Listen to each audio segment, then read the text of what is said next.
ನಮಸ್ಕಾರ ಎಲ್ಲರಿಗೂ.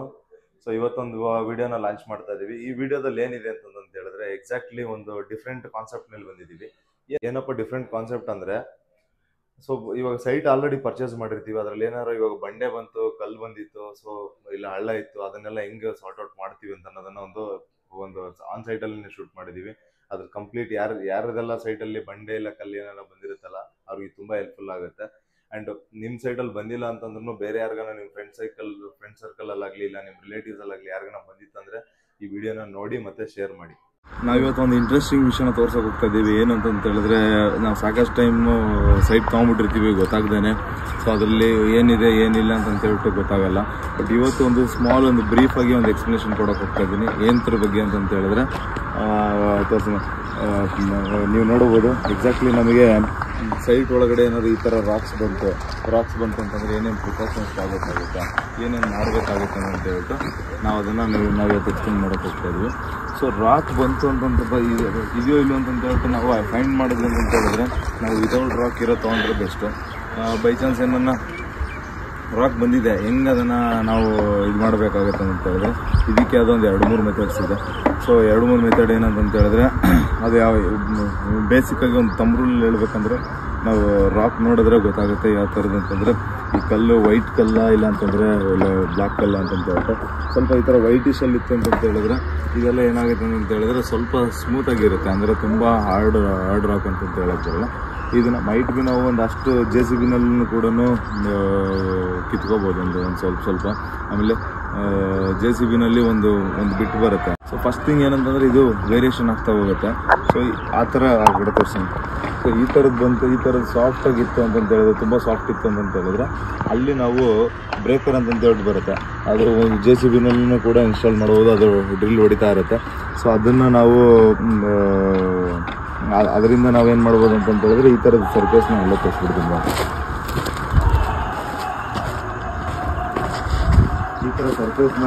ಈ ಥರ ಸರ್ಫೇಸ್ನ ನಾವು ಕ್ಲಿಯರ್ ಮಾಡ್ಬೋದು. ಆ್ಯಂಡ್ ಅದಾದಮೇಲೆ ಈ ಥರ ಕ್ಲೀನ್ ಮಾಡಿಕೊಂಡು ನಾವು ಪ್ಲ್ಯಾನ್ ಮಾಡಬೇಕಾಗುತ್ತೆ. ಆಮೇಲೆ ಎಕ್ಸಾಕ್ಟ್ಲಿ ಎಷ್ಟು ಡೆಪ್ತ್ ಹೋಗ್ತೀವಿ ಅಂತ ಹೇಳಿದ್ರೆ, ನಾವು ಏನಪ್ಪ ಫುಲ್ ಬಂಡೆ ಇರೋದನ್ನೆಲ್ಲ ಕಿತ್ತಾಕ್ಬೇಕಾ, ಏನು ನಾವು ಲಿಮಿಟ್ ಇಲ್ದಂಗೆ ತೆಗಿಬೇಕಾಗತ್ತೆ ಅನ್ನೋದೆಲ್ಲ ಏನಿರೋದು. ಸೊ ನಮಗೆ ಒಂದು ಟೆಸ್ಟಿಂಗ್ ಎಲ್ಲ ಆಗಿದಾದ್ಮೇಲೆ ಒಂದು ಎಕ್ಸಾಕ್ಟ್ ಒಂದು ಡೀಟೇಲ್ಸ್ ಸಿಕ್ಕಿರುತ್ತೆ. ಬಟ್ ಡೆಫಿನೆಟ್ಲಿ ಈ ಥರದ್ದು ಏನೇನು ಚಾಲೆಂಜಸ್ ಬಂತು ಅಂತ ಹೇಳಿದ್ರೆ ಇದನ್ನು ನೀವು ಒಂದು ಕನ್ಸಲ್ಟೆಂಟ್ ಪರ್ಸನ್ನ ಹುಡುಕಿ ಅದನ್ನು ನೋಡಿಕೊಂಡೇ ನೀವು ಮಾಡಬೇಕು. ಸೊ ನೀವೇನಾದರೂ ಚಾಲೆಂಜ್ ತೊಗೊಂಡು ಇಲ್ಲ ಯಾರೋ ಒಬ್ಬ ಮೇಸ್ತ್ರಿ ಮಾತೋ ಇಲ್ಲ ಅಂತಂದರೆ ಇನ್ನೊಬ್ರು ಮಾತೋ ಇಲ್ಲ ಇನ್ನು ಎಕ್ಸ್ಪೀರಿಯನ್ಸ್ ಇಲ್ಲದೆ ಇರೋರ ಥರ ಏನಾದ್ರು ತೊಗೊಂಡು ಇಲ್ಲ ಸರ್ ಈ ಥರದ್ದೆಲ್ಲ ಮಾಡಿದ್ದೀವಿ ಅಂತೇಳ್ಬಿಟ್ಟು ಏನೋ ನಾನು ಚಾನ್ಸ್ ತೊಗೊಳಕ್ಕೆ ಹೋದ್ರೆ ಅಂದರೆ that is an very big mistake ನೀವು ಮಾಡ್ತೀರಂತೇಳ್ಬಿಟ್ಟು ಹೇಳೋದಕ್ಕೆ ತಿಳಿಸ್ತಾ ಇದ್ದೀನಿ. ಆ್ಯಂಡ್ ಆಮೇಲೆ ಇದನ್ನು ನಮಗೇನಂತಂದರೆ ಎಕ್ಸಾಕ್ಟ್ಲಿ ಸ್ಟೀಲ್ ಡೀಟೇಲ್ ಪ್ರಕಾರ ಎಷ್ಟು ಡೆಪ್ತ್ ಹೋಗಬೇಕಾಗಿರುತ್ತೆ.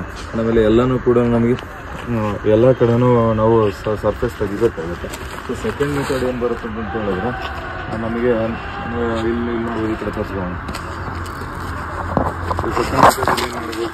ಏನು ಮಾಡ್ಬೋದು ಅಂತ ಹೇಳಿದ್ರೆ ಈ ಥರದ್ದು ಒಂದು ಇದಕ್ಕೆ ಇವು ಜನರಲಿ ಟೆಕ್ನಿಕಲ್ ವರ್ಡ್ ಅಷ್ಟು ಡೀಟೇಲಾಗಿ ಗೊತ್ತಿಲ್ಲ. ಬಟ್ ಇದಕ್ಕೆ ನಾವು ಆಪ್ರೇಟರ್ ಏನಂತಾರೆ ಅಂದರೆ ಇದಕ್ಕೆ ಜಾಕ್ ಅಂತ ಹೇಳ್ಬಿಟ್ಟು ಕರೀತಾರೆ. ಸೊ ಇದೇನಂತಂದರೆ ಇದು ಹೆಂಗೆ ವರ್ಕ್ ಆಗುತ್ತೆ ಅಂತ ತೋರಿಸ್ತೀನಿ. ಸೊ ಡ್ರಿಲ್ ಮಾಡ್ತಾರೆ, ಅಲ್ಲೆಲ್ಲ ಹೋಲ್ಸ್ಗಳು ನೋಡ್ಬೋದು ನೀವು. ಈ ಥರದ್ದು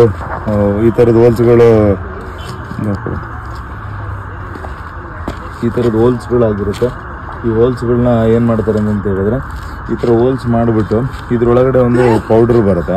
ಪೌಡ್ರನ್ನ ಅದ್ರೊಳಗಡೆ ವಾಟರ್ ಒಳಗಡೆ ಮಿಕ್ಸ್ ಮಾಡಿ ಫಿಲ್ ಮಾಡಿದ್ರು ಅಂತ ಹೇಳಿದ್ರೆ ನಮಗೆ ಎಕ್ಸಾಕ್ಟ್ಲಿ ಏನಾಗುತ್ತೆ ಅಂತಂದ್ರೆ ಅದು ಈ ಥರ ಕಂಪ್ಲೀಟಾಗಿ ಬಂಡೆ ಹಿಂಗೆ ಕ್ರ್ಯಾಕ್ ಹೊಡ್ಕೊಳ್ಳೋಕೆ ಸ್ಟಾರ್ಟ್ ಆಗುತ್ತೆ.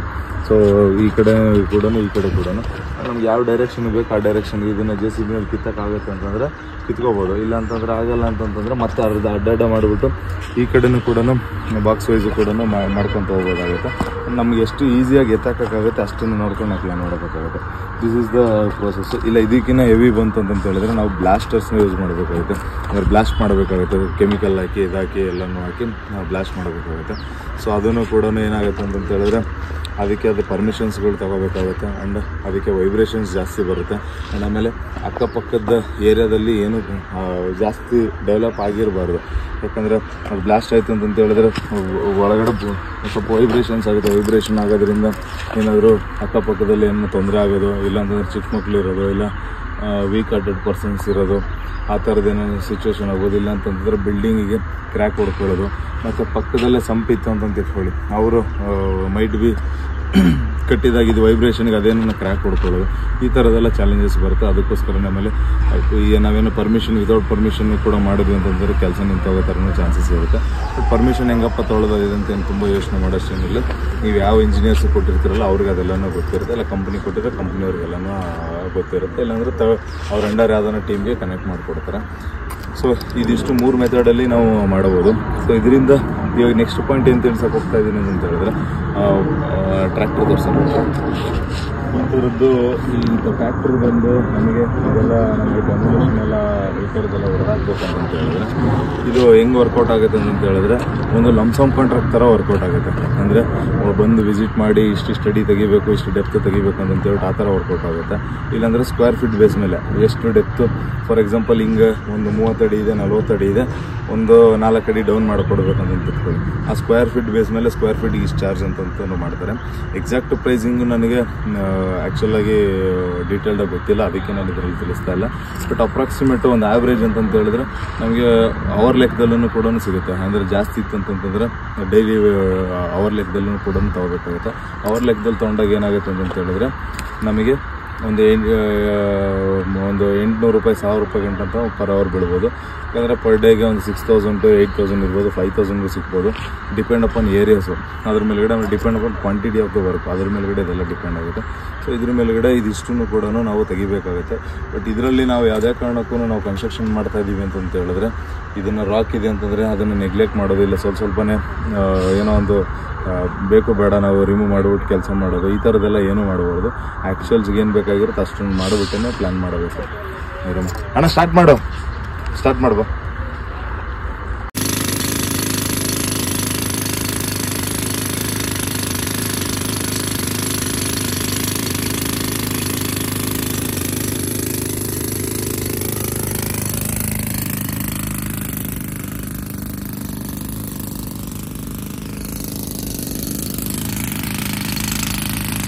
ನೋಡಿದ್ರಲ್ಲ ಎಲ್ಲಾನು.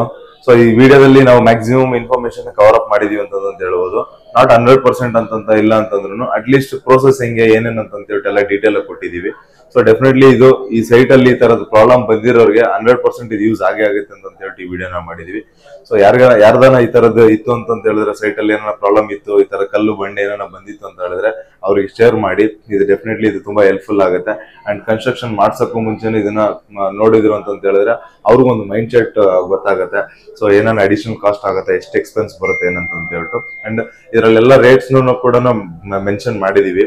ಸೊ ವಿಡಿಯೋದಲ್ಲೇನೆ ಏನೇನ್ ರೇಟ್ಸ್ ಆಗ್ಬೋದು ಅಂತ ಹೇಳ್ಬಿಟ್ಟು. ಅದಾದ್ಮೇಲೆ ಅಪ್ರಾಕ್ಸಿಮೇಟ್ ರೇಟ್ಸ್ ಆಗಿರುತ್ತೆ. ಆಮೇಲೆ ಅದು ಏರಿಯಾ ಟು ಏರಿಯಾ ಚೇಂಜಸ್ ಆಗ್ಬೋದು, ಇಲ್ಲ ಅಂತಂದ್ರೆ ಸಿಟಿ ಟು ಸಿಟಿ ಚೇಂಜಸ್ ಆಗ್ಬೋದು. ಸೊ ನಾವ್ ಆಕ್ಚುಯಲ್ಸ್ ಅಲ್ಲಿ ಏನ್ ಮಾಡಿಸಿದ್ವಿ ಅದನ್ನೇ ನಾವು ನಿಮ್ ಮುಂದೆ ಹೇಳಿದೀವಿ. ಸೊ ಡೆಫಿನೆಟ್ಲಿ ಇದನ್ನೊಂದು ರೆಫರೆನ್ಸ್ ಅಂತ ಇಟ್ಕೊಂಡು ನೀವು ಡಿಸ್ಕಸ್ ಮಾಡಬಹುದು. Thank you.